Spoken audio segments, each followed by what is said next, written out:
Hi guys and welcome to Petrolheads London, and if you've not watched this before, my name is Tom and this is my channel Petrolheads London, where I talk to you about cars, bikes, events and other stuff going on in car, bike, YouTuber land. So, excuse me, today the first thing to mention is if you haven't watched one of these before, please remember if you are the first to comment, you will get a shout out on next week's video. So this week's shout out goes to Edward Van, who again, thank you very much for commenting on my videos, and also pointed out something very, very key, which is I talked about the McLaren 600 LT last week, and I said it was a sub 4 second car. Wrong. Thank you for picking me up on that. That will teach me to write down the details. It's actually a sub 3 second car, 2.9 0 to 60. So 2.9 seconds 0 to 60. So thank you very much. That's my own fault for trying to do everything free flow rather than writing down some notes, which I do sometimes. So please remember to comment next week and be the first one to comment, and I will give you a shout out. Also, what I asked you to do is put questions in the videos. There weren't any particular questions this week, but if you put a question down today, I will answer it in next week's video.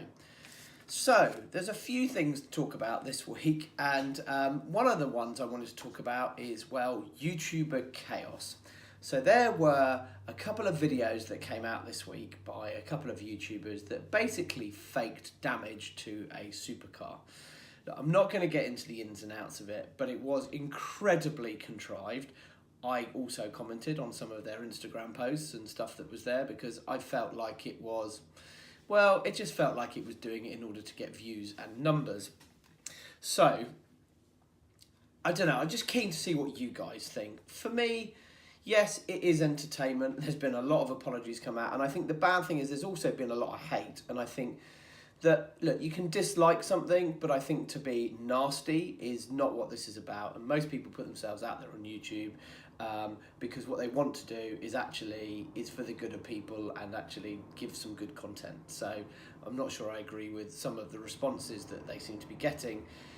However, I do think it was incredibly contrived, and I'm not really sure that's what this car community is about. But anyway, they're getting the views and that's kind of up to them. But I'm keen to hear what you guys think.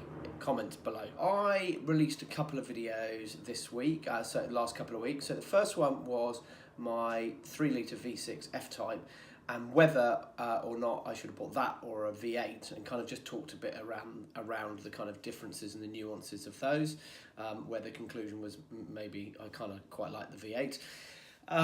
But there were some interesting comments around that and around that car. A few people are like still just not a fan. So just really interesting to hear what people had to say. So thank you for those comments on there.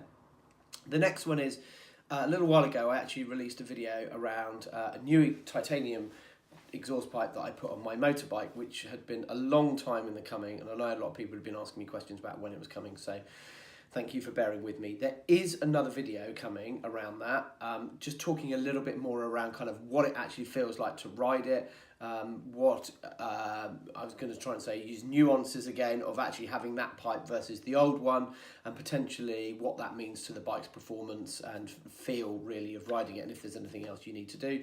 And there's also quite a lot of people who are thinking about doing the same mod, so hopefully I can start to answer some of those questions as well in that. It may be that I need to do 2 videos because I've already got a lot of footage just talking about what it's like to ride, and then I'll try and do a follow-up one to that. The final thing on today's video is the Harley Davidson have launched a new range of bikes, and well, I think they're a little bit Marmite. They're kind of, let's have a look, there it is. I think it's supposed to be kind of like hit that enduro market and stuff like that. I mean, it's really interesting. It's the first time in a long time that we've seen anything different from Harley Davidson. So look, it's really refreshing to see these established manufacturers who actually almost have a real kind of like set in stone type of bike that they produce, to actually see them produce something a little bit different. So I'm really keen to see what you guys think. I think they're a bit Marmite. I haven't done a huge amount of reading about these yet. I'm going to over the coming weeks. They've just started to release some of the reviews. What do you think? Should they stick to what they actually know and those kind of Harley customs? Personally, I'm not a particularly big Harley fan, I'm afraid. But, you know, there are a lot of people out there and a lot of people who follow them and love them. And I just wonder whether they won't like this departure from kind of where they were. Sorry, my timer's just stopped, so I have to continue. And so, yeah, really keen to hear what you've got to say about that. So that pretty much wraps up this week's 5 at 5. Please remember 2 things. First, a comment will get a shout out. Secondly, I want to hear your questions.